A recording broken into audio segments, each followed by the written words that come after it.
La peur du manque en amour. Bonjour les filles, j'espère que vous allez bien. Quel plaisir de vous retrouver pour cette rentrée 2024 pour parler ensemble de sujets thérapeutiques, de sujets autour des relations amoureuses. Je suis contente de vous retrouver parce que ça fait 5 semaines que je suis partie de mon côté en vacances. Ça fait un petit peu plus de temps que j'ai pas publié de podcast, mais j'avais très hâte de vous retrouver. Parce que, pour être honnête avec vous, il s'est passé tellement de choses pendant cette période, j'ai tellement d'enseignements à vous partager, j'ai tellement de réflexions, d'axes de travail à vous proposer que j'avais hâte de revenir avec ces podcasts. Déjà, j'avais envie de commencer cette rentrée en parlant de la peur du manque. Pourquoi ? Parce que c'est un sujet qui est beaucoup revenu dans mes sujets phares en fait et dans les mots, si je puis dire, de ma clientèle. Je vois en ce moment un besoin de travailler cette peur du manque. C'est quelque chose aussi que je vois sur Instagram, en réponse à mes messages, en réponse à mes reels, en messages que je reçois, etc. Il y a souvent cette peur du manque en amour qui est amenée sur la table. Alors, c'est intéressant parce que la peur du manque, on a envie un petit peu de l'éviter comme de la peste. Comme la peste plutôt, mais cette peur du manque, elle a une certaine forme de légitimité et que je ne crois pas à cette espèce de fantasme d'indépendance affective. Vous savez, ce côté où il faudrait à tout prix ne pas avoir peur de manquer. Je veux dire, nous sommes des êtres affectifs, nous sommes des êtres humains, nous sommes des gens sensibles et plus que tout en ce moment, il est tout à fait normal d'avoir parfois besoin de se sentir rassuré par la présence de nos proches et des personnes qu'on aime.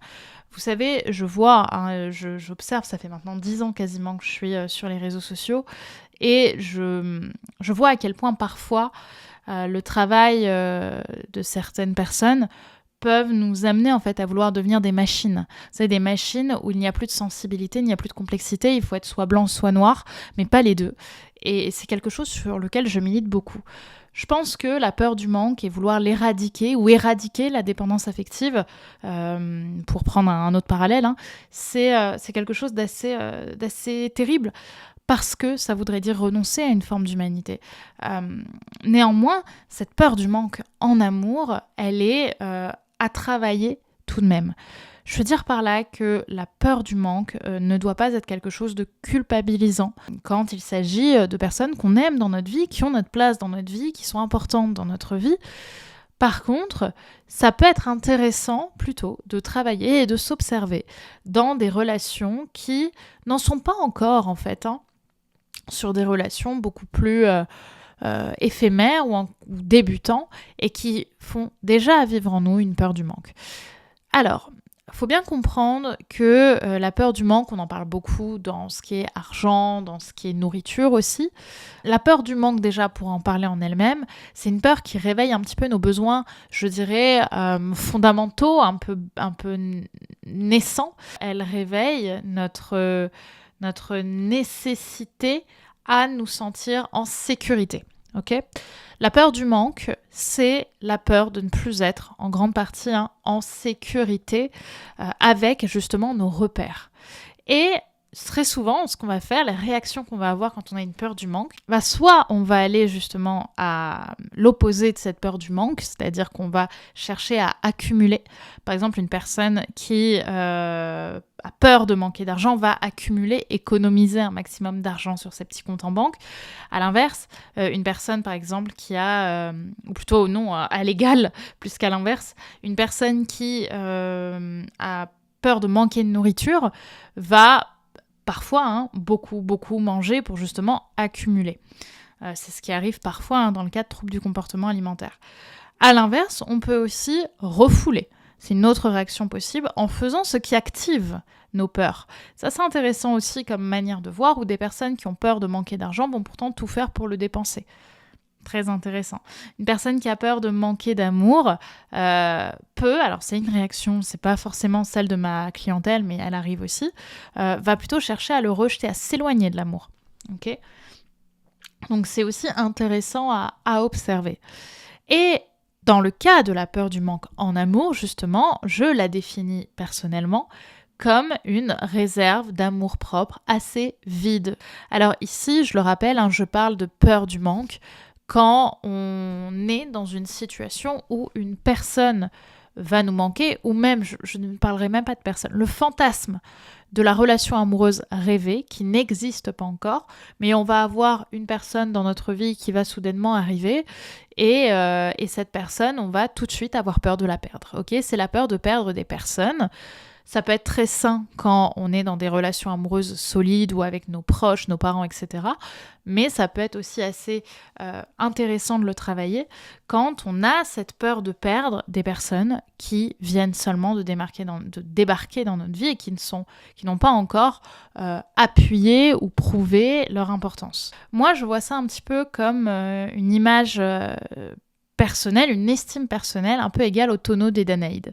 Je ne sais pas si vous connaissez cette partie de la mythologie grecque, il me semble, où les Danaïdes étaient condamnées à remplir un tonneau troué. C'était leur sentence, elles devaient remplir d'eau un tonneau troué qui du coup, forcément, ne se remplissait jamais. Eh bien, je vois un petit peu les personnes qui vivent cette peur du manque-là un petit peu comme ça dans leur réserve d'amour-propre. C'est-à-dire qu'elles attendent ce fantasme de la bonne personne, mais en fait, elles attendent d'être rassurées, elles attendent de se sentir 100% sécures avec quelqu'un, mais en même temps, c'est comme si ce sentiment de sécurité ne pouvait pas être complètement comblé. C'est-à-dire que même si l'autre leur prouvait de A à Z à quel point elles sont importantes pour lui, ce serait jamais suffisant. Il faudrait passer 24 de temps ensemble, être dans les bras l'un de l'autre pour se sentir vraiment en sécurité. Et ça, c'est quelque chose qu'on va fantasmer sur une personne qui, en plus de ça, n'est pas encore dans notre cercle intime. Donc c'est assez intéressant de le voir comme ça. Et quelque part, ce qui est aussi très difficile quand on vit cette peur du manque, c'est qu'on est constamment sur le qui-vive de perdre l'autre. On va un petit peu on va être un petit peu comme une personne qui a un tout petit peu de nourriture de côté et du coup qui doit se défendre corps et âme pour protéger son bout de pain. Voyez, pour protéger ce minuscule bout de pain qui peut lui permettre de vivre alors qu'il y a plein de gens autour qui chercheraient à voler ce bout de pain. Vous voyez, on est un petit peu sur le qui-vive constant de la peur de perdre l'autre. On vit dans la peur de perdre l'autre. Et justement, donc, je vous l'ai dit, dans la vie amoureuse, c'est ce qui se passe. C'est la peur d'être quitté, c'est la peur de finir seul aussi, c'est la peur de ne jamais réussir à complètement combler ce manque de l'autre, cette sécurité affective qu'on a en nous. Et du coup, en restant dans cette peur du manque, on la comble pas. Ok ? Donc déjà, est-ce que ça te parle, cette peur du manque, ce sentiment d'être sur le qui-vive ? Est-ce que c'est quelque chose que tu vis ?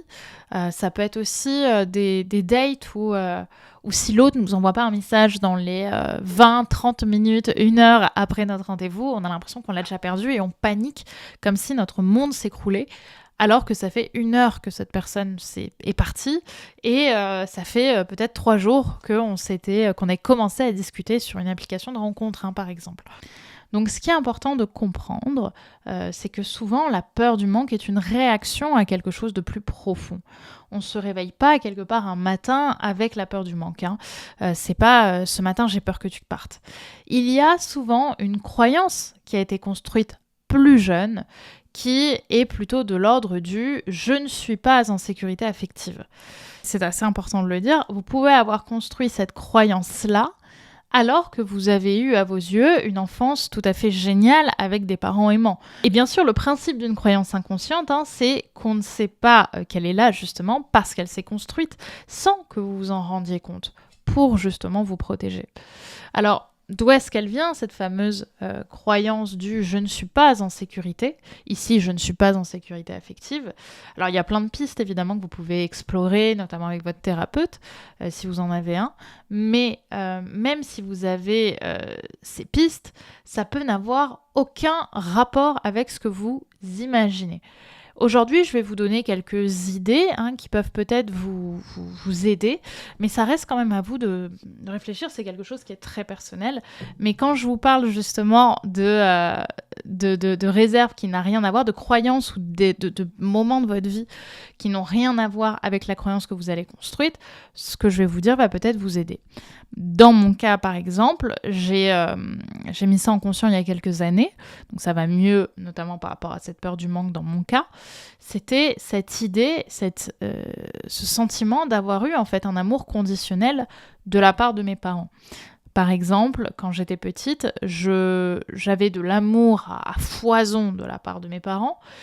Néanmoins, parfois, je sentais que je pourrais être récompensée par de l'amour uniquement si j'étais bonne à l'école, si j'avais, un bon bulletin, si j'arrivais à faire mes compétitions de sport, ou si j'aidais ma mère à faire la vaisselle le soir. Et vous voyez, le fait d'avoir simplement une maman qui m'aime beaucoup, enfin qui m'aime plus que tout, et qui pourtant me dit « Ah, tu veux ça ? Bon bah attends, fais la vaisselle, après on voit », a pu peut-être construire en moi cette idée de pour être validée, pour être aimée, pour être en sécurité, pour rendre fière, égale pour être aimée par mes parents, il faut que je sois comme ça. Donc si je ne suis pas comme ça, je ne peux pas être aimée. Ça peut tout à fait marcher si vous êtes aussi une personne qui attache beaucoup d'importance à sa carrière, à son ambition. Ça peut être aussi lié à un parent, à un schéma familial d'une personne qui aurait connu une peur du manque. Une peur du manque qui peut être aussi totalement fondée, par exemple une famine, une personne qui a été abandonnée. Par exemple, si votre grand-mère a été abandonnée par votre grand-père au moment où elle est tombée enceinte de votre mère ou de votre père, ça peut aussi avoir un lien. C'est ce qu'on appelle les héritages un peu émotionnels. Il y a le rejet aussi sur les choses de grandes personnes, quand on est petite, quand on nous dit non, on ne te parle pas de ça, ce sont des choses de grandes personnes, ou encore un secret qu'on a dû garder pour soi quand on était petite parce que l'un de nos parents nous a dit de ne surtout pas aller le répéter à papa ou à maman. C'est ce type aussi de schémas qui peuvent nous amener à construire la croyance que qui nous sommes, tels que nous sommes en fonction de nos envies et de nos besoins n'est pas suffisant. Et donc qu'on peut tout de suite, ou quelque part à un endroit de notre vie, être sur la sellette et se créer ainsi la peur du manque. Alors, évidemment, la question qu'on peut se poser, c'est comment s'en libérer de cette croyance, comment se libérer de cette peur du manque en amour. Alors, soyons honnêtes, il n'y a pas de solution miracle. Il n'y a pas d'un coup, je ne vais plus avoir la peur du manque. J'espère évidemment que ce podcast vous aura déjà amené sur des pistes, vous aura aidé à y voir plus clair. Mais vraiment, pour travailler réellement sur vos challenges sentimentaux, c'est l'accompagnement thérapeutique qui va vous aider à faire ça. Je sais que, encore une fois, on pense que le système machine fonctionne avec les humains. C'est-à-dire qu'il y a un bouton où il suffit d'appuyer pour se dérégler et soudainement reparler, repenser en se disant « Ok, en fait, je suis en sécurité affective ». Non, c'est un travail thérapeutique qu'il vous faut. C'est un travail, évidemment, que vous pouvez commencer seul, mais qui sera, à mon avis, important pour beaucoup d'entre vous d'être à un moment aidé, d'être à un moment accompagné par une personne qui vous permettra peut-être de faire le ping-pong nécessaire pour mieux vous comprendre et réussir à attirer à vous la bonne personne, mais aussi réussir à la garder sans activer toutes ces peurs-là dès le début. Ok ? Donc, gardez ça en tête. Sachez évidemment que le travail thérapeutique avec moi est aussi possible.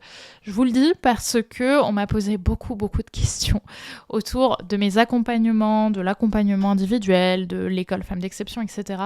Il se trouve que sur l'école Femmes d'Exception, actuellement, les inscriptions sont fermées et je ne pense pas qu'elles vont réouvrir puisque je pense uniquement terminer le cycle actuel avec les clientes que j'ai déjà dans l'école. Et je ne me sens pas l'envie, pour être honnête avec vous, de me relancer dans une nouvelle promotion de l'école Femmes d'Exception.